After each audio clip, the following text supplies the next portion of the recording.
परमेश्वर सबको संभाले। आज के वचन को, संदेश को सुनने के लिए अपने आप को तैयार करें। पढ़ते हैं गलतियों की पत्री 4 का 8 और 9। गलतियों की पत्री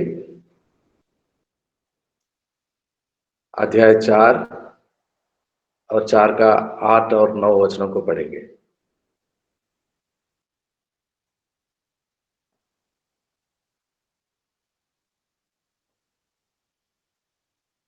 पढ़े कोई?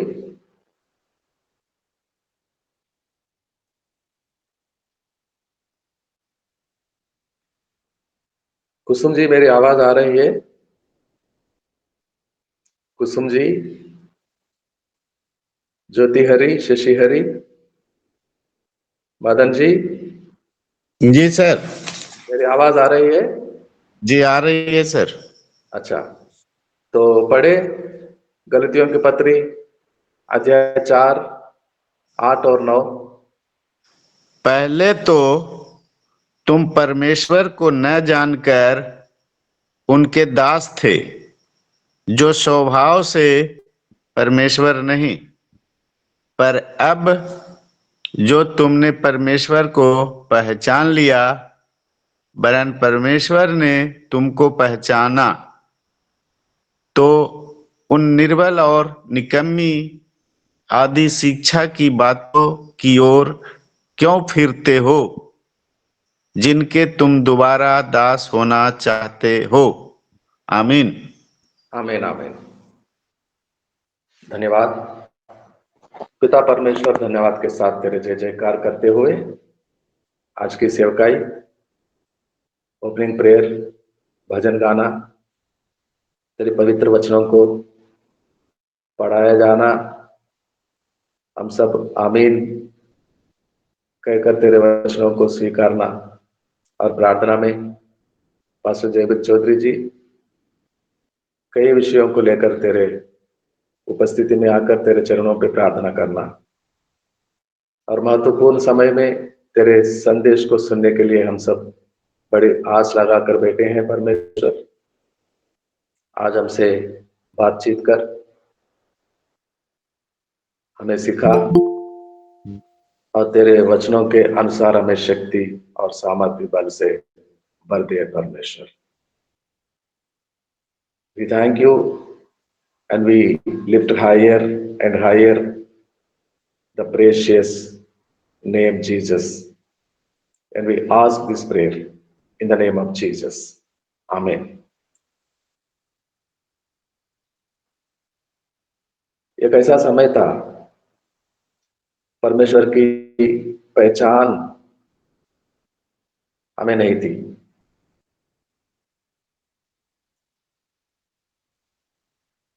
हम वो सब कुछ करते थे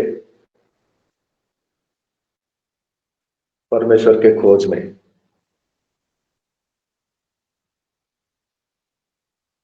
भागते थे, जैसे कि हमसे पहले वाले करते, उनके रीति रिवाज के अनुसार हम भी करने लगते थे। हमें ये ज्ञान नहीं थी खुदा का मतलब क्या होता है, खुदाई क्या होता है, और वो खुदा कौन है, कैसे होता है, उसे मिले तो कैसे मिले, उसे बातें करें तो कैसे करें, और वो कैसे हमसे, लोगों से बातें करता है। How the relationship between God and man establish होता है। और जो कुछ भी करते थे अपने मनमानी से संतुष्ट नहीं होता था। भक्ति, आराधना, उपासना करते, मन की इच्छा संतुष्ट नहीं होता था। और जब हम यीशु से मिले, यीशु का सुसमाचार हमारे पास आया, हम जानने लगे, पहचानने लगे परमेश्वर कैसा है, कौन है, कहाँ रहता है, और संसार में उसका इन्वॉल्वमेंट कैसा होता है, मनुष्यों में जहां रहते हैं वो परिवार में परमेश्वर के काम कैसे करता है। थोड़ा थोड़ा जानकारी मिलती रही, पहचानने लगे हम। अब अच्छी तरह पूरी तरह पहचानते हैं परमेश्वर हमारा जीवते परमेश्वर, दयालु, महान, सर्वशक्तिमान। अब ऐसा भी समय आया, अभी वो भी परमेश्वर भी हमें पहचानता है। This is the very very crucial thing.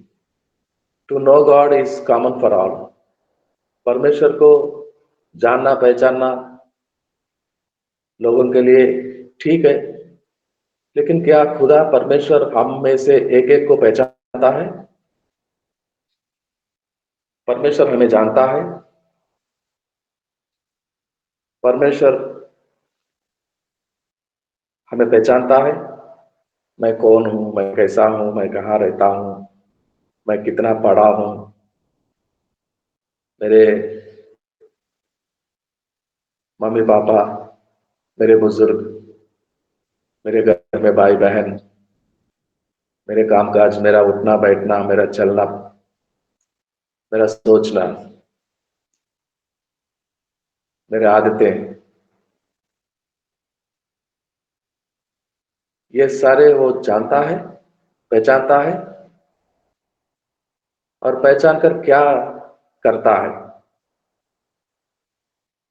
मेरे बारे में जानकारी रखते हुए परमेश्वर मेरे लिए क्या कर रहा है? Is he doing anything for me? क्या वो कुछ मेरे लिए करता है, सोच रहा है? जो मैं करता हूं वो उसको भाता है? जो मैं करता हूं वो आशीष देने के लिए तैयार है, सफल करने के लिए, विजय देने के लिए, सक्सेस देने के लिए? मेरे जीवन को एक सक्सेसफुल जीवन बनाने के लिए वो क्या करता है मेरे लिए? क्या जरूरी होता है उसका मेरे जीवन को सफल करने के लिए कि मैं खुद ही कर पाऊं?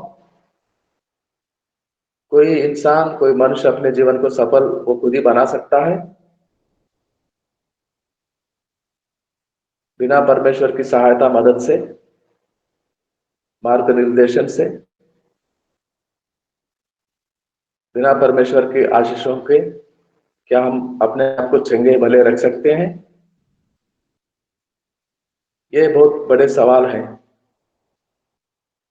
हर मनुष्य अपने लिए करने के लिए। क्या मुझे परमेश्वर जानता है, मेरे जीवन को सफल बनाता है, सक्सेस देता है मुझे, मेरे बच्चों का अच्छा सा पढ़ना लिखना, बड़े होना, समय पर उनका शादी विवाह होना, अच्छे से नौकरियां मिले, कोई बीमारी नहीं आए मेरे घर में, मेरे परिवार में, अगर आए तो भी वो सहायता मदद करे खुदा। तो खुदा की योजना में मैं हूं, खुदा की योजना में मैं कहाँ हूं? What God is doing for me today? What God is thinking for me today? वो क्या मेरे लिए सोचता है? मेरा पहचान है उसको, उसकी पहचान हमें है। आप में से कितने लोग हमारे देश के प्रधानमंत्री जी को जानते हैं? सब लोग जानते होंगे नाम से। राष्ट्रपति को और हमारी सेनाध्यक्ष को, हमारी आर्मी सेना को जो चलाते हैं उनका नाम जानते हैं कोई? उच्च न्यायालय जो होता है, सुप्रीम कोर्ट इंडिया का, नेपाल का, जानते हैं नाम? जानते भी होंगे कुछ पढ़े लिखे वाले, लेकिन वो हमें पहचानते। सुप्रीम कोर्ट जज, आर्मी का अध्यक्ष, प्रधानमंत्री, राष्ट्रपति, हमें जानते हैं वो। अगर भारत में रहते हुए एक दो लोगों को जानते भी होंगे, नेपाल में रहते हुए नेपाल के बड़े लोग जानते होंगे एक दो लोगों को, सबको तो नहीं। लेकिन कोई बेल्जियम वाला प्रेसिडेंट हमें जानता है, फिलीपींस का प्रेसिडेंट हमें जानता है, और कोई दूर दूर के मुल्क वाले, वहां के बड़े लोग हमें जानते हैं।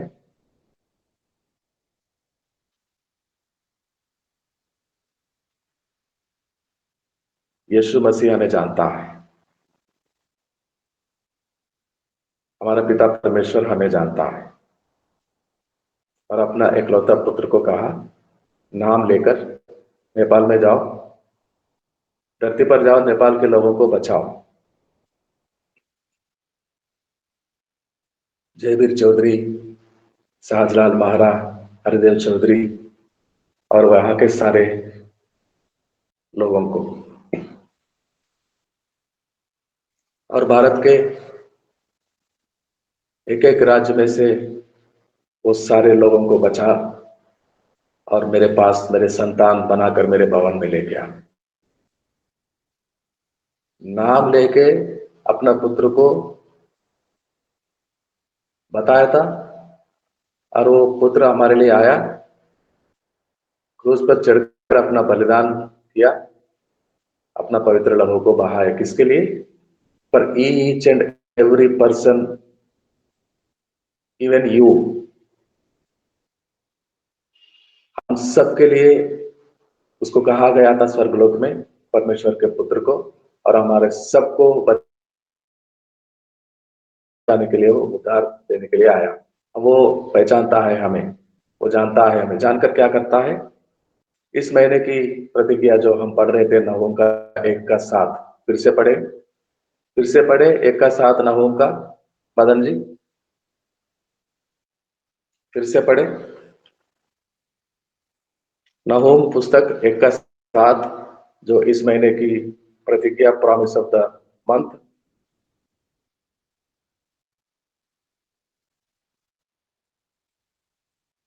मदन कुमार जी या कोई और पढ़े?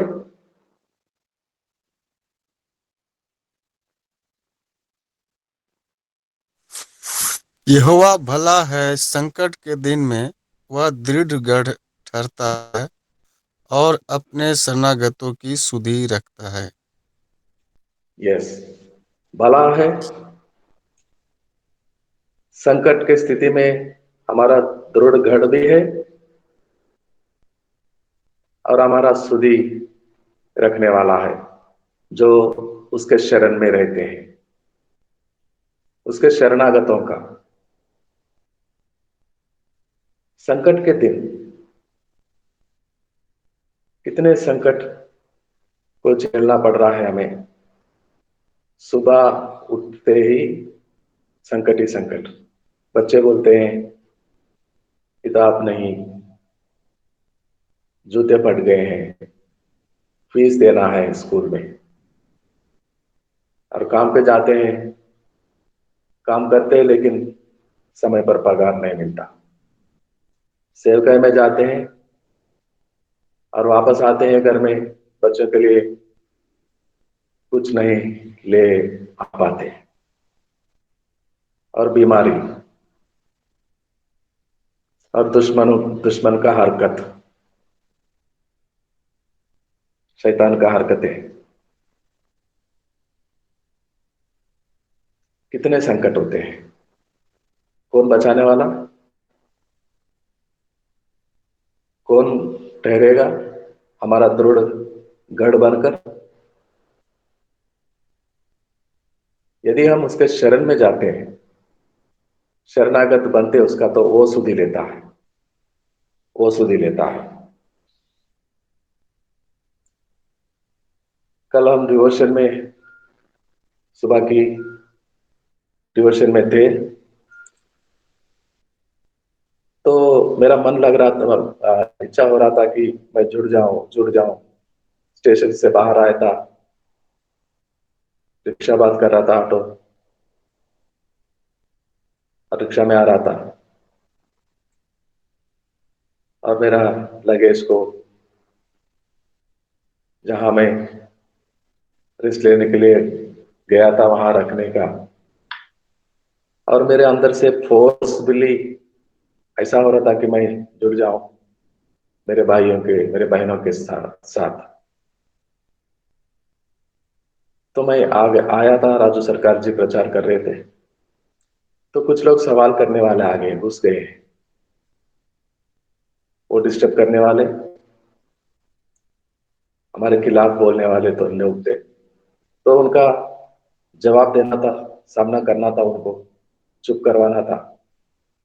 कैसे घुसते हैं पता नहीं, ये लिंक कैसे मिला है उनको पता नहीं। और वो तो सोच कर आए थे, 3 लोग थे और 3-4 लोगों का एक्सेप्ट नहीं किया गया था। उनका नाम कुछ अलग सा होता था, तो उनका एंट्री नहीं लिया गया। और कुछ लोग आए थे, वो मन लगा कर आए थे कि हमें डिस्टर्ब करे, झगड़ा करे हमसे और भला बुरा कहे।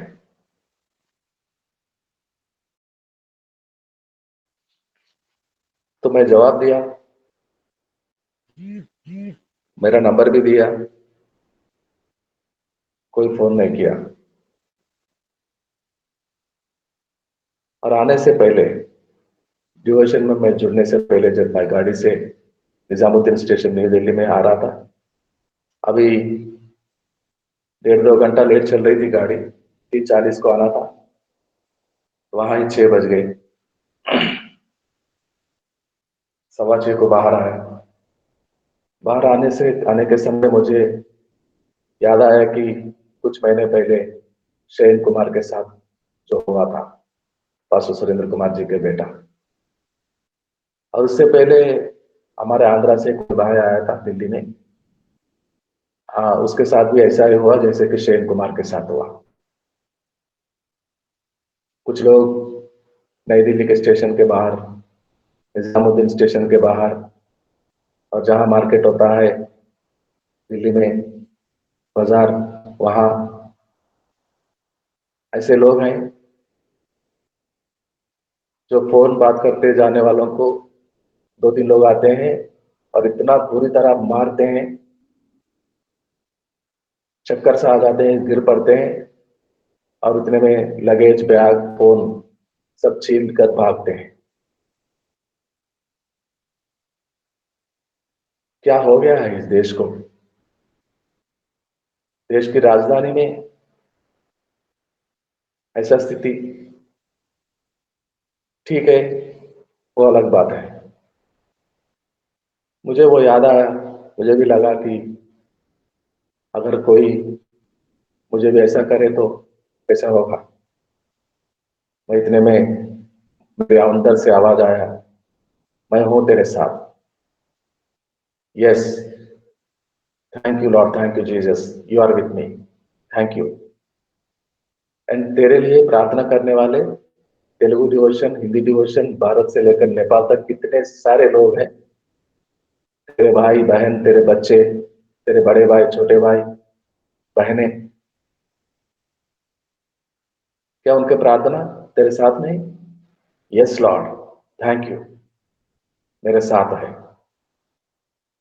और जैसा स्टेशन से बाहर आए तो कम से कम 50-60 लोग घेर लेते हैं।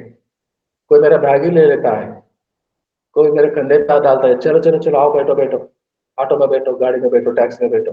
अरे भाई छोड़ो, मुझे कहीं नहीं जाना है, छोड़ो। छोड़ते ही नहीं। फिर बाहर आया, एकदम बाहर मेन रोड पर गया, और वहां एक बुजुर्ग आदमी, लंबा सा दाढ़ी, सफेद, मुस्लिम, वो सामने खड़ा है। साहब कहाँ जाने? तो मैं उनको देखा, मेरे जाने का पता बताया। तो बेटा मैं बहुत ही रिजनेबल बोला। सारे लोग 300 400 बोलते थे, वो बोला 200। मैं बोला अरे भाई 100 रुपये में जाते हैं, ऐसा ही बोल दिया। तो बोला 150 रुपये दीजिए, अगर कोई सवाल मिल गया तो उस रास्ते का मैं बिठाऊं क्या साहब? हाँ बिठा लो बिठा लो। तो 1 2 मिनट में देखा एक वाइफ एंड हस्बैंड आए, वो स्टार्ट किया। और इतना फॉग, इतना पोल्यूशन दिल्ली में, इतना फॉग भर गया था कि रास्ता दिखाई नहीं दे रहा था। रोड बहुत करीब जाके ही दिखाई पड़ता था कुछ, आगे से कोई आएगा तो मालूम ही नहीं पड़ रहा था, बिल्कुल करीब जाने तक। और जो मेन रोड पे निकलना था उससे पहले एक गली में जा रहा था। तो मैं उस भाई को मेरे लिए रहने का इंतजाम किया था, उनको फोन लगाकर बात कर रहा था ऑटो में बैठकर। और चला रहा था वो, सामने नजदीक जाने के पास मैं चिल्ला रहा था अरे भाई रुको रुको रुको रुको रुको। वो इतना स्पीड से लेकर गया, कुछ ब्रिक्स, कुछ छोटे छोटे पत्थर डाल दिए थे सड़क पर। और वो स्पीड चला रहा था, मुझे लगा कि पलटी हो जाए ऑटो, कहीं पलटी ना हो जाए। लेकिन वो रोका नहीं, स्पीड से लेकर गया। बोल रहे थे चुप बैठो साहब, कुछ बोलो नहीं, चुप बैठो। तो सीधा वो गली निकल गया, मेन रोड पे लेकर गया। फिर मेरे और मुड़ा पीछे, बोला था अगर मैं वहां रोक देता ऑटो तो 4 5 लोग 1 मिनट के अंदर आके आपको मारते, आपका सामान छीनते। मैं और वो दो वेपन हस्बैंड सब तीनों बैठे थे, बहुत बुरा हाल करते आपका, घायल हो जाते आप। मुझे मालूम था, इसलिए मैं लेकर आया। मेरे सुधि लेने वाला, जिसका शरण में मैं रहता हूं हमेशा, जो मेरा बचाने वाला भला है, संकट के समय दृढ़गढ़ होता है, वो मेरे साथ। वो जानता था मैं गाड़ी से निजामुद्दीन स्टेशन में गाड़ी से उतरने से पहले वो मेरा सुधि रखता था, मेरा भाई बहनों का प्रार्थना दुआएं सुन रहा था। और वो जानता था मैं कौन सा गाड़ी में बैठूंगा, किस रास्ते से निकलूंगा, और मेरे साथ क्या होने वाला। वो कितने लोग छुपे हुए थे हमें मारने के लिए, हमारे सामान को छीनने के लिए। वो देख रहा था सब कुछ, मुझे कुछ पता नहीं। मैं तो गाड़ी में बैठा, उस भाई को फोन लगा रहा था, जा रहा था। लेकिन वो सब कुछ देख रहा था, सब कुछ। जैसे कि उस पेड़ पर जाकर बैठा हुआ जकेयास के पास आते हैं यीशु मसीह, और बराबर पेड़ के नीचे आकर नजर उठाते, ऊपर देखते और उसको बुलाते, जकया नीचे आओ, नीचे आओ, आज मुझे तेरे घर में रहना है। और उसी समान अब मेरा गाड़ी आ रहा था उस वहां जहां लोग छुपे हुए थे हमें मारने वाले। अगर वो रोक दिया होता तो कुछ भी हो सकता था, लेकिन यीशु ने उसके मन में कहा होगा रोकना नहीं, भगाओ, जोर से लेके जाओ, क्योंकि मेरा सेवक बेटा है, मेरा दास जा रहा है यहां से, उसको कुछ हानि ना हो। हाउ वंडरफुल, क्या कितना केयर, कितना कंसर्न, कितना सुधि रखता है वो अपने शरणागतों को। संकट से बचाता। Praise God, hallelujah, thank you Jesus, hallelujah. और उसके बाद मैं गया, फ्रेश हुआ। नोएडा में हमारे भाई मदन जी के बच्चे रहते हैं, वो फोन लगा रहे थे कि यहाँ वहां क्यों, फ्रेश होने के लिए हमारे पास ही आ जाइए। मदन जी बोल रहे थे बच्चों बच्चों आपके आपके लिए इंतजार में है, आप वहां जाइए सर, वहां जाके फ्रेश हो जाइए, अपना सामान ले जाइए और बैग लगेज ले जाइए वहां पर। तो मैं कहा यहाँ कुछ लोगों से मिलना है, मुझे जाऊंगा जरूर बच्चों से मिलने। और कुछ समय के बाद गया मैं नोएडा में, बच्चों से मिला। 2 दिन पहले मैं कल उनके घर में गया था, 1 तारीख को, 29th 28th 29th को। इतना बुरे सपने देख रहे थे बच्चे दोनों। पहले दिन गुंजन बेटी, दूसरे दिन गरिमा बेटी। और उससे पहले दिन 27th को वो बहुत वीकनेस महसूस कर रही थी, कमजोर हो गई थी। अस्पताल में गई जांच पड़ताल करने के लिए, टेस्टिंग करवाने के लिए। तो प्लेटलेट्स 20,000 से कम हो गया। 20,000 से 20,000 से कम। होश में नहीं रहते, अस्पताल के बिस्तर में पड़े होते और बहुत गंभीर स्थिति हो जाती। और उसके बाद वाले दिन वो बुरा सपने, चिल्लाते चिल्लाते, कोई चिल्ला रहा है, रो रहा है जोर जोर से। वो सो न सकी। शैतान की हरकत। कुछ रोज पहले उनके मम्मी के साथ बनारस में हम सब प्रार्थना कर रहे थे। इतना बीमार पड़ गई, प्लेटलेट्स कम हो गया, उठ नहीं पा रही थी, खड़े हो नहीं पा रही थी बहन अनिता जी। और हम सब प्रार्थना करते, पानी को अभिषेक करके देते, प्रार्थना तेल को देते, अनॉइंटिंग ऑयल। तो अनिता जी धीरे धीरे ठीक हो गई, आर्या बेटी ठीक हो गई, और यहाँ हरकतें शुरू हो गई। वो बच्चे परमेश्वर के शरण में हैं और उनको सुधि रखने वाला मुझे वहां लेकर गया। जैसा मैं एंट्री किया उस घर में, मुझे सामने से इतना अंधकार मालूम पड़ रहा था, रोक रहा था। मैं जाकर अंदर बैठा, प्रार्थना करने लगा मन ही मन में, और बच्चों को कहा बैठो, गीत गाओ। अच्छा सुंदर सा गीत गाए, फिर वचनों को सुनाया, प्रचार किया और प्रार्थना कर रहा था। पानी का बोतल सामने रखे थे मेरे सामने, एक कटोरे में ऑयल रखे थे, प्रार्थना करके दिया।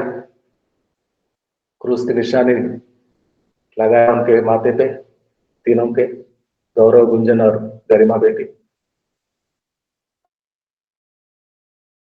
और इतने में मुझे फोर्स आ रहा था अंदर से कि यहाँ हरकतें हो रहे हैं शैतान के, अपवित्र आत्मा का, जलाओ इसको, भगाओ यहाँ से, ताकि आज के बाद इस घर में बच्चों को सताने वाले ये दुष्ट आत्मा नहीं आ सके। तो मैं और ग्लास में पानी लिया, बेटी से कहा ग्लास में पानी लेके आओ। पानी लाकर दिए, पानी को प्रार्थना के साथ दरवाजे पे, घर के अंदर, हर दीवार पर क्रूस की निशानी लगाते हुए पानी छिड़काते, उसको डांटा। मेरे सामने खड़ी थी वो, बच्चे से नहीं बोला, डर जाएंगे वो। मेरे सामने बैठी थी, हंस रही थी जोर जोर से, चिल्ला रही थी, मैं नहीं जाऊंगा, मुझे भगाने आया है, आई कर्ज you in the name of Jesus. पानी लेकर उसके मुंह पे ढाला। वो जल रही थी, जलन हो रही थी उसको, और उसको भगाया। अब उनके चेहरों में मैं देखा कितना प्रसन्नता, परमेश्वर की रोशनी बच्चों पर। और उनको बोला अभी से कुछ नहीं होगा बेटी, डरना नहीं, प्रभु के शरण में रहो, सुबह उठते ही यीशु के नाम को स्मरण करो, वचनों को पढ़ो। वो परमेश्वर की शरण में है और वो संकट के दिन में दृढ़ बनकर खड़ा है और उनका स्तुति रखता है। और ब्लेस किया बच्चों को, अच्छा सा खाना खिलाया बच्चों ने मुझे, ब्लेस किया, और मैं वापस आ गया। जो शरण में रहते हैं उसके, उनको वो पहचानता है। और वो उनका सुधि रखता है, बचाता है हर दिक्कतों में से, हर समस्या से।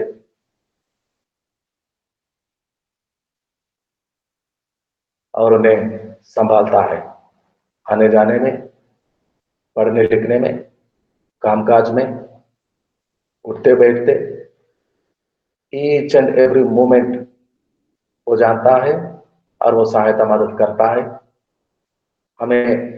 जैसे हम अपने आंखों के फलक को संभालते हैं, वैसा वो उसके बच्चों को संभालता है। There will be no any harm, कोई हानि नहीं आने देता, कोई नुकसान नहीं पहुंच देता। 20,000 प्लेटलेट्स,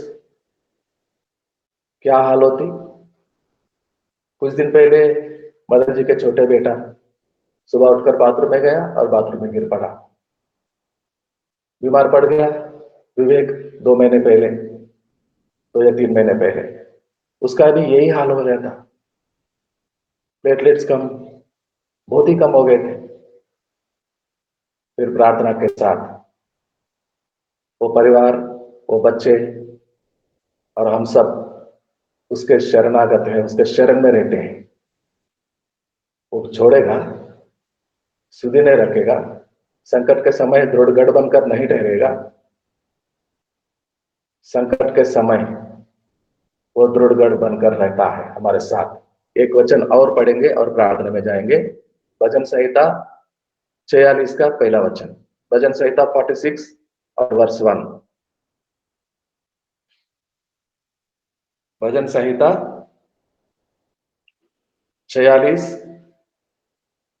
और 46 का पहला वचन। परमेश्वर हमारा शरण स्थान और बल है, संकट में अति सहज से मिलने वाला सहायक। आमीन। इतना उत्तम, इतना भला, इतना सहायता करने वाला मददगार, वो संकट आने से पहले वो देखता है और वो संकट आने के बाद वहां से हमें निकालता है, संभालता है। इतना अच्छा परमेश्वर, हमारा सुधि रखने वाला। सुनील शर्मा पंजाब फिरोजपुर के बोल रहे थे कल, बहुत ही रुकावटें आ रहे हैं पास्टर जी, बहुत ही रुकावटें। पिछले 20 दिन से वो बीमार पड़ा है और उससे पहले उनके परिवार में बहुत हरकतें हो रहे हैं, लड़ाई जंग लड़ रहे थे। वो बोल रहे थे कल, मंदिर बनाएगा, भवन को बनाएगा, परमेश्वर की आराधना करेगा, उद्घाटन करेगा, नहीं करने दूंगा। लड़ाई चल रही थी और उन्होंने देखा प्रार्थना में कि मैं जा रहा हूं उनके पास। वो बोल रहे थे, पास्टर जी मैं आपको देखा हूं दर्शन में, आप आ रहे हैं, क्या आप वहां निकल गए और हमारे यहाँ सब कुछ ठीक हो रहा है। आप हमारे करीब पहुंच रहे हैं और यहाँ सब कुछ ठीक हो रहा है। मेरा बुखार कम हो गया, मेरे हड्डियों में, जॉइंट्स में जो पेन है वो भी कम हो रहा है, सब कुछ ठीक हो रहा है। और वो देखा दर्शन में, मैं उनके साथ खड़ा हूं, मंदिर का उद्घाटन हुआ है और सारे लोग अच्छे से भजन वर्शिप कर रहे हैं और कई लोग आकर भोजन को खा रहे हैं, सब कुछ ठीक हुआ। और कई पास्टर्स वहां के आजू बाजू के जिलाओं से आकर दूसरे दिन पास्टर्स कॉन्फ्रेंस भी हो रहा है। परमेश्वर ने दिखाया उनको, वहां के लोगों को जो उसके शरण में है, सुधि रखता है। उसके काम करने के लिए परमेश्वर अपने दास को वहां ले जा रहा है। और परमेश्वर के दास के लिए प्रार्थना करने वाले कई मेरे भाई बहन मेरे साथ हैं, उनकी दुआएं। Praise God, hallelujah. क्या परमेश्वर को जानते पहचानते हैं? वो हमें पहचानता है, जानता है। यदि हम उसके शरण में रहते हैं, हर संकट में वो हमारा दृढ़गढ़ बनकर ठहरता है और हमारा सुधि रखता है। He cares for us, He concern for us. वो चिंता करता है हमारा, वो सुधि रखता है हमारा, हर मुश्किल में से हमें छुड़ाने के लिए, बचाने के लिए दृढ़ गढ़ बनकर ठहरता है। Praise God, hallelujah hallelujah hallelujah hallelujah. धन्यवाद देते हैं, आखिरी प्रार्थना करते हैं और इसी आदत को बनाए रखते हैं, एक दूसरे के लिए प्रार्थना करना। बहुत ही ताकत होता है धर्मी जनों की प्रार्थना में। मैं आपके लिए प्रार्थना करूं, आप मेरे लिए, हम एक दूसरे के लिए प्रार्थना करते रहें तो हम उसके शरण में रहते हैं और वो हमारा दृढ़ गढ़ बनकर ठहरता है, हमारा सुधि लेता है, हमें बचाता, हमें आशीष देता, हमें चंगाई देता। उसके नाम को महिमा मिले। क्लोजिंग प्रेयर, आखिरी प्रार्थना कोई करेंगे भाई? Any one of you? Closing prayer. हम प्रे करते हैं सर। यस, सरकार।